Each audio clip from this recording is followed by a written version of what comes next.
Welcome to my channel. আজকের ভিডিওতে আমরা ডিসকাস করব সাইকিয়াট্রিক নার্সিং এর একটি ইম্পর্ট্যান্ট টপিক ডিপ্রেশন নিয়ে। Depression is a widespread mental health problem affecting many people, characterized by sadness, despair, pessimism nearly every day for at least 2 weeks. ডিপ্রেশনের ক্ষেত্রে আমরা স্যাডনেস, ডিসপেয়ার এবং পেসিমিজম এই তিনটি জিনিস দেখতে পাবো অ্যাটলিস্ট 2 সপ্তাহ ধরে, প্রায় প্রত্যেক দিন। তখনই আমরা সেটাকে ডিপ্রেশন বলবো। এক্ষেত্রে এই ইন্ডিভিজুয়ালের স্যাডনেস অফ মুড থাকবে। ডিসপেয়ার বলতে আমরা বুঝি একটা ফিলিংস, ডিপ্রেসিভ পেশেন্ট সবসময়ের জন্য হোপলেসনেস, হেল্পলেসনেস ফিল করবে। আর পেসিমিজম হলো একটা state of mind of someone who always expects the worst. এবার আমরা জেনে নিই ডিপ্রেশনের চান্স মেল এবং ফিমেলদের মধ্যে ডিপ্রেশনের চান্স কতটা থাকে। মেলদের থেকে ফিমেলদের ডিপ্রেশনের চান্স বেশি থাকে। ফিমেলদের ক্ষেত্রে 20 থেকে 26% এবং মেলদের ক্ষেত্রে 8 থেকে 12%। কজেস অফ ডিপ্রেশন, ডিপ্রেশনের বিভিন্ন কজগুলোর মধ্যে mainly biological cause, psychological cause এবং সোশিওলজিক্যাল কজ। প্রথমে আমরা জেনে নিই বায়োলজিক্যাল কজ। বায়োলজিক্যাল কজের মধ্যে প্রথমেই বলবো জেনেটিক ইনফ্লুয়েন্স। ফার্স্ট ডিগ্রি রিলেটিভদের ক্ষেত্রে ডিপ্রেশনের চান্স বেশি থাকে। এছাড়া আইডেন্টিক্যাল টুইনদের ক্ষেত্রে যদি একজনের মেজর ডিপ্রেসিভ ডিসঅর্ডার ডায়াগনোসড হয় তাহলে আরেকজন টুইনেরও ডিপ্রেশন হওয়ার চান্স 70% ডেভেলপ করে। Next, biochemical alteration. ডিপ্রেশনের ক্ষেত্রে সেরোটোনিন এবং নরএপিনেফ্রিন এই নিউরোট্রান্সমিটারগুলির লেভেল ডিক্রিজ করে এবং ডিসরেগুলেশন অফ গাবা এবং অ্যাসিটাইল কোলিন দেখা যায়। Next, changes in brain anatomy. Brain অ্যানাটমিতে চেঞ্জ হলেও ডিপ্রেশন আসতে পারে, যেমন ব্রেনের ফ্রন্টাল লোব, সেরিবেলাম এবং বেসাল গ্যাংলিয়াতে যদি নিউরনের সংখ্যা কমে যায়, মানে নিউরন লস হতে থাকে, তাহলেও ডিপ্রেশন হতে পারে। নেক্সট, নিউরো এন্ডোক্রাইন ডিসঅর্ডার বলতে নর্মালি যে HPA অ্যাক্সিস মানে হাইপোথ্যালামিক পিটুইটারি অ্যাড্রিনাল অ্যাক্সিস, এই সিস্টেমটা আমাদের স্ট্রেস রেসপন্সকে মেডিয়েট করে। এই সিস্টেমে যদি কোনো ম্যালফাংশন হয়, অল্টারেশন হয়, তাহলে কর্টিজল, থাইরয়েড এবং হরমোনাল অ্যাবনর্মালিটিস দেখা দেবে, যার থেকে ডিপ্রেশন হতে পারে। Next, physiological cause. কিছু ফিজিওলজিক্যাল চেঞ্জেস বা কজের কারণেও ডিপ্রেশন হতে পারে, যেমন মেডিকেশনাল সাইড এফেক্ট। অ্যান্টিবায়োটিক বা অ্যান্টিসাইকোটিক ড্রাগ যারা ইউজ করে সবসময়, অ্যান্টিবায়োটিক মেডিসিন সবসময় ইউজ করলে বা অ্যান্টিসাইকোটিক মেডিকেশন থেকে ডিপ্রেশন হতে পারে। নিউরোলজিক্যাল ডিসঅর্ডার যদি কারোর থাকে, যেমন সিভিএ পেশেন্ট, তাদের ক্ষেত্রে ডিপেন্ডেন্সি ইনক্রিজ করে, তার নিজের ডেইলি লাইফের জন্য যে রেগুলার অ্যাক্টিভিটির জন্য অন্যের উপর ডিপেন্ডেন্ট থাকে, তো সেক্ষেত্রে তার ডিপ্রেশন হতে পারে। Nutritional deficiency, vitamin B complex, vitamin C, iron, zinc, calcium এগুলোর লেভেল কমে গেলে ডিপ্রেশন চলে আসতে পারে। Circadian rhythm theory.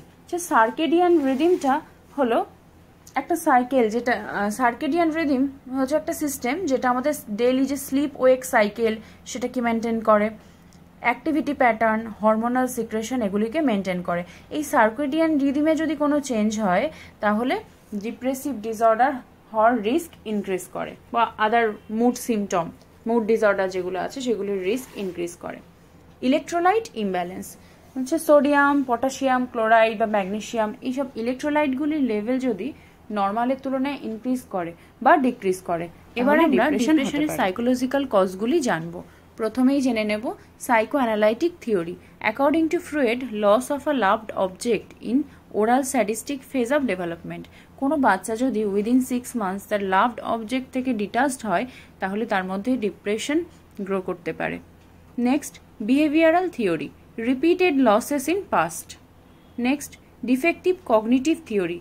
যদি কোনো বাচ্চার মধ্যে চাইল্ডহুড থেকে হোপলেসনেস, হেল্পলেসনেস, ওর্থলেসনেস এই তিনটি জিনিস গ্রো করতে থাকে তাহলে সে ডিপ্রেসিভ পেশেন্ট হতে পারে।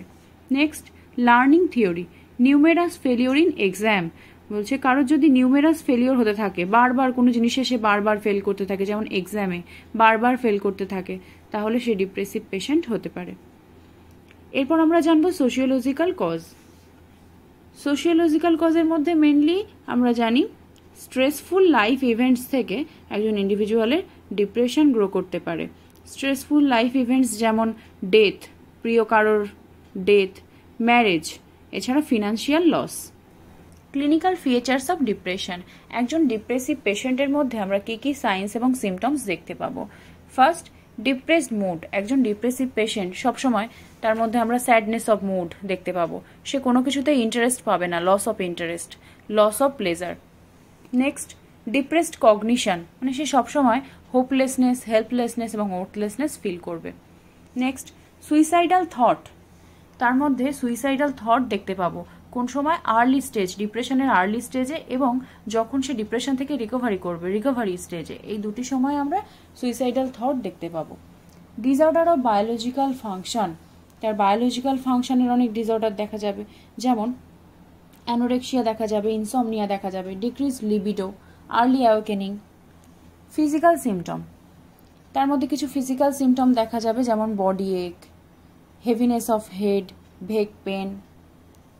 Psychomotor activity, psychomotor activity young পেশেন্টদের ক্ষেত্রে আমরা দেখতে পাবো রিটার্ডেশন অফ বডি মুভমেন্ট, তার বডি মুভমেন্ট একদমই কমে যাবে। আর অ্যাবভ 40 ইয়ার্সে আমরা দেখতে পাবো agitation, restlessness. Psychotic symptom, psychotic symptom যেমন ডিলুশন, হ্যালুসিনেশনস, এগুলো দেখতে পাবো। এবার আমরা জানবো ট্রিটমেন্ট অফ ডিপ্রেশন।